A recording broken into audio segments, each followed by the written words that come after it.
Hey, hope you're all doing amazing.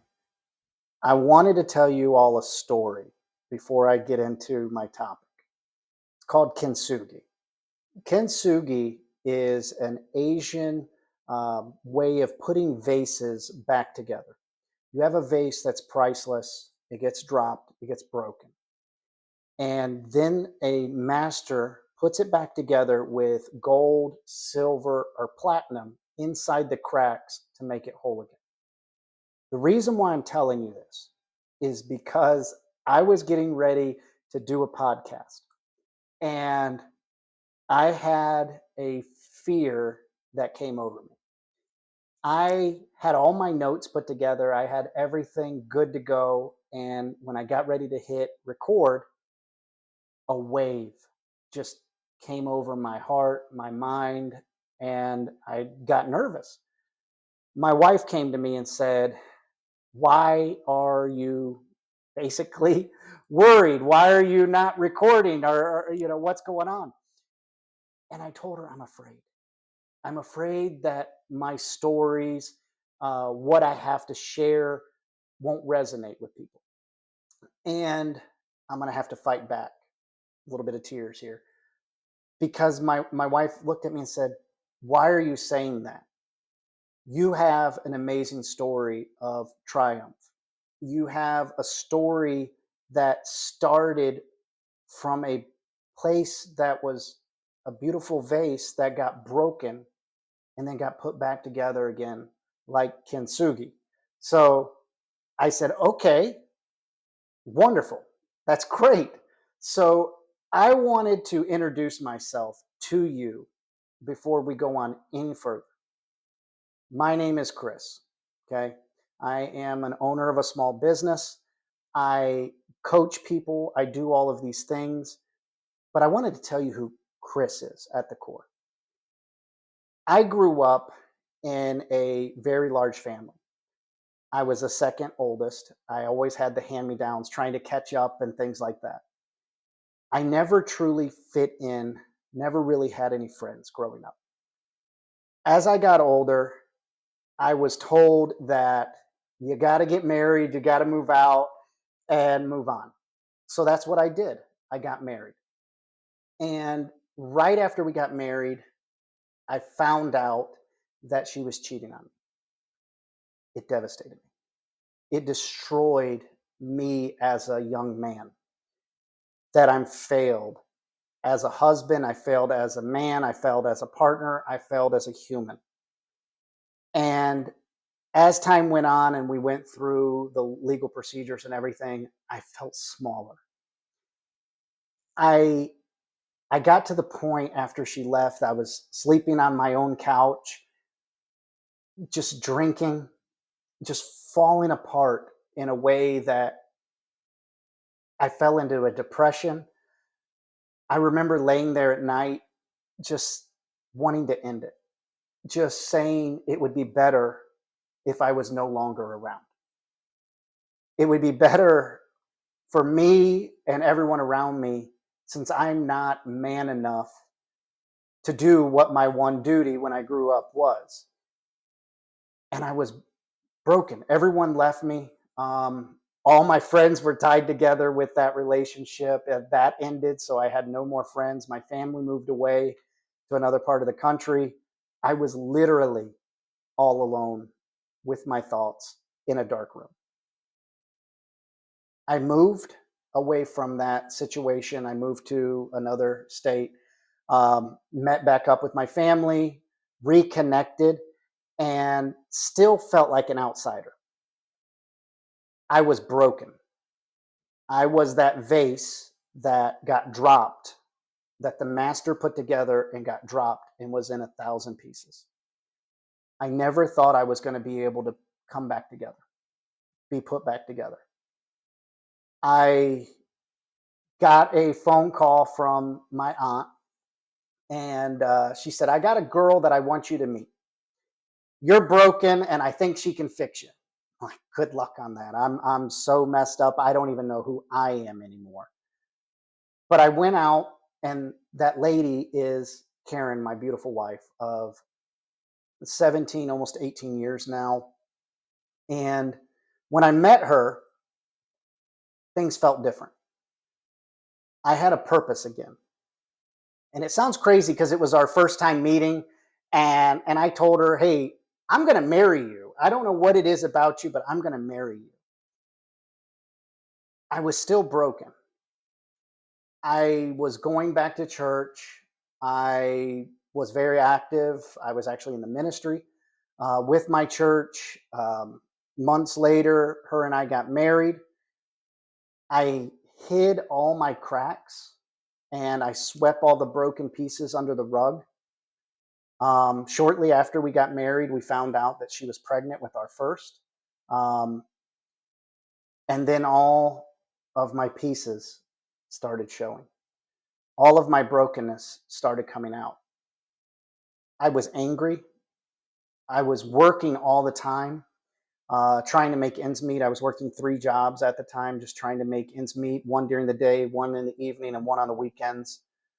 Um, our daughter didn't have much. Karen was working as well.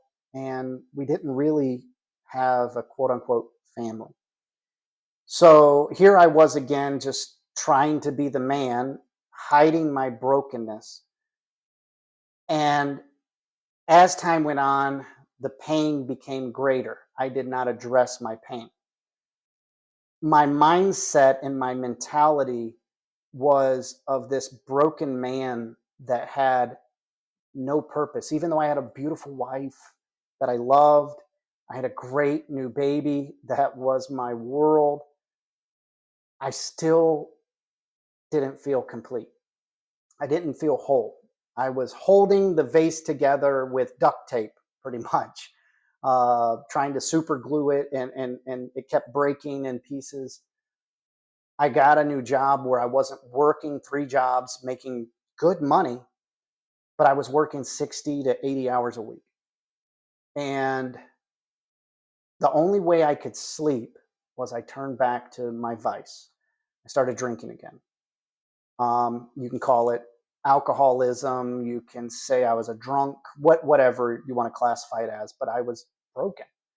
And one day, Karen came to me and said she was going to leave.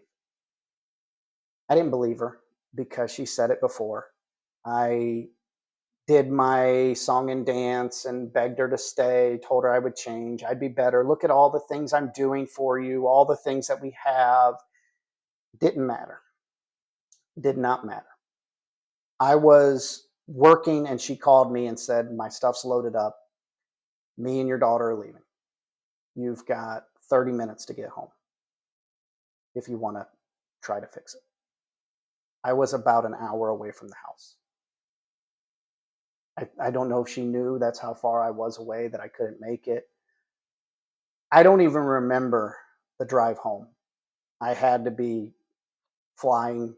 I called my boss on my way home. I told him I quit. I didn't have a job at that point. I said, I'll bring the vehicle back to you tomorrow. I quit.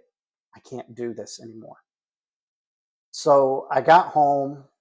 I told Karen I quit my job. Give me a week. Let me try to piece some things together. Let me try to fix it again. And here I was again, putting super glue in cracks, trying to hold on to something, not realizing what the underlying issue was. But Karen continued to hang out with me, to still be my partner. I got a job to where I was home more often. I wasn't drinking. We had our second child, and I still kept hiding the pain. I kept hiding it in the closets. I kept hiding it under the rug. I was working. I would have nervous breakdowns. I was still depressed, um, still thinking thoughts of ending it because I told myself that she would be better without me.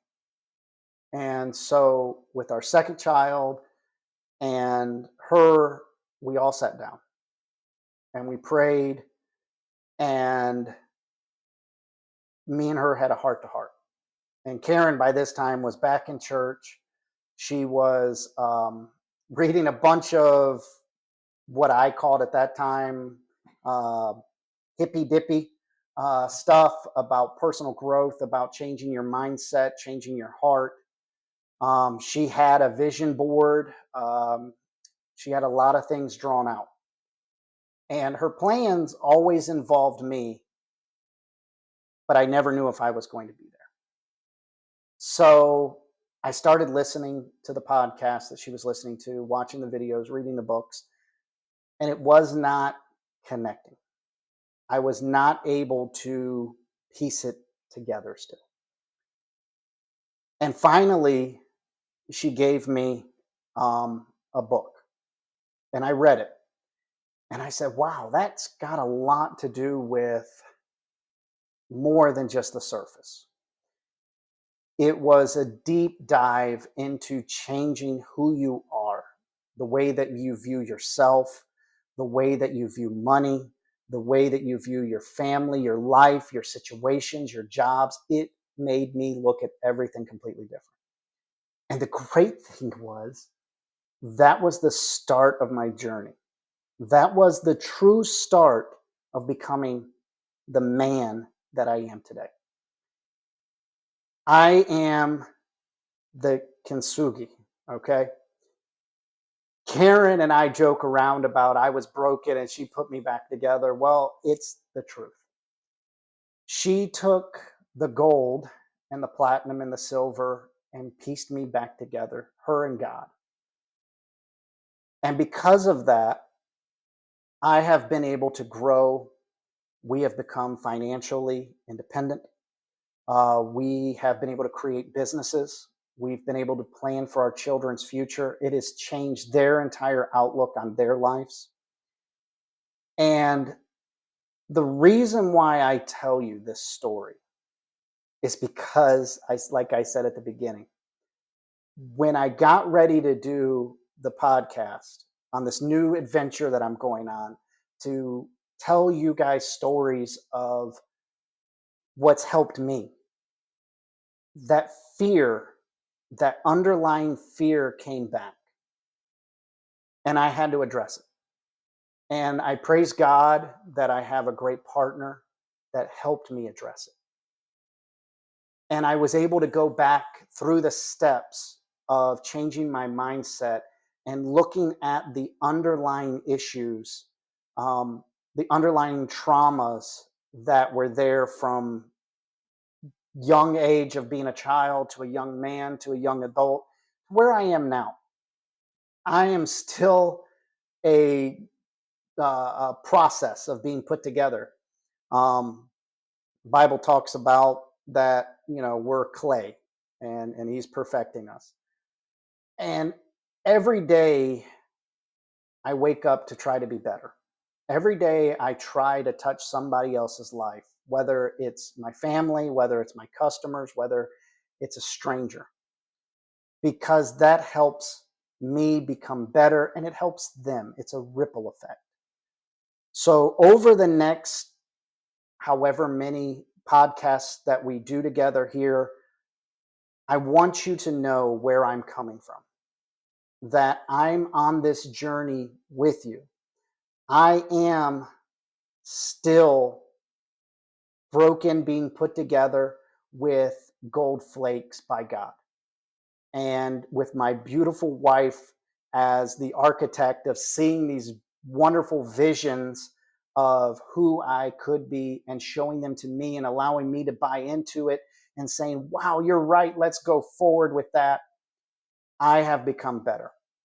And it's not through my own power alone, it's through a higher power, a greater calling. But our underlying beliefs that we have in ourselves, we live in those moments. We plan our future based upon our past, and we limit ourselves on everything we do. I don't know if you're like me, but when I started down my journey of personal growth, I didn't realize where I would end up. I knew I wanted to be better. I knew I wanted to be the husband that my wife deserves and my kids, be a father to my kids so that they wouldn't have that generational trauma.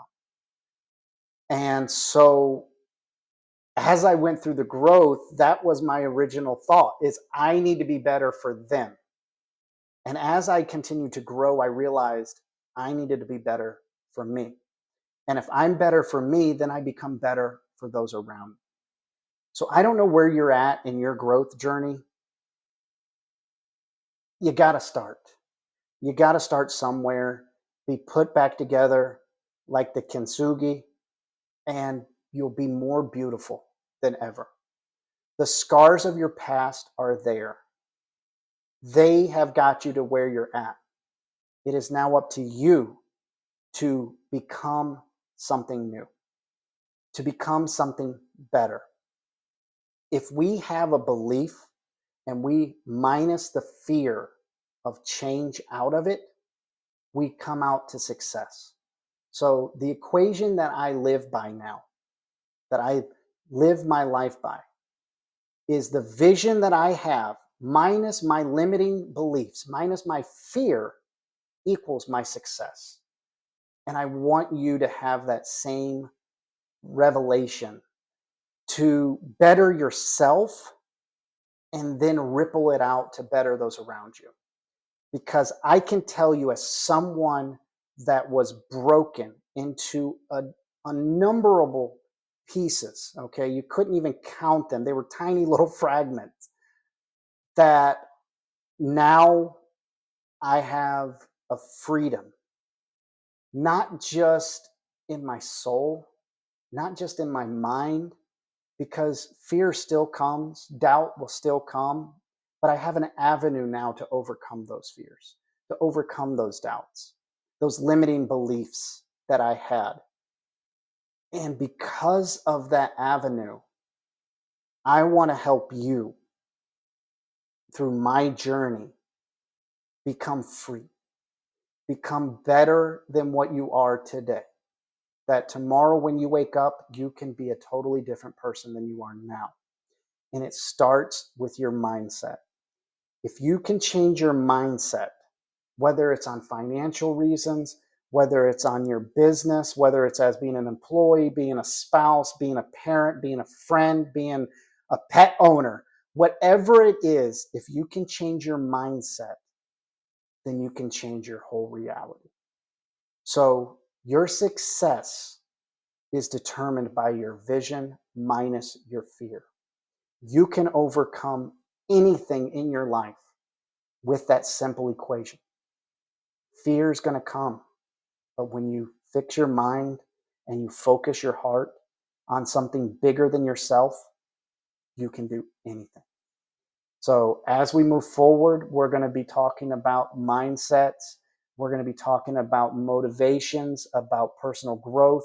We're going to talk about sales. We're going to talk about so many different things. But before I got started, I wanted you to know who I am and what I came through, not as look at me, but look at if he can do it, I can do it. There's nothing stopping you but you. I was the one getting in my own way. I was living in my past, running and hiding it where I needed to. But when you address your limiting beliefs and you overcome that generational pain, you can become a better you. So I hope the journey that I just shared with you about my life can help you. Whether you're just starting out and you don't know how to go, where to go, or you've been on this journey for a while, the information that I've shared on through my journey, I will continue to share over these next videos. Put in the chat if this journey that I just explained helps you and where you're at in yours. No matter, like I said, if you're at the beginning, you're in the middle, it is a constant growth. It does not end one particular day. I made it. It is a constant growth, a constant evolution. You too can be kintsugi. You too can be the vase that was broken and no one thought they can put it back together, and it could be worth so much more, painted with gold, with silver and platinum. You have the strength. You and a higher power can do anything together. I hope you have a good one, and we'll see you on the next video.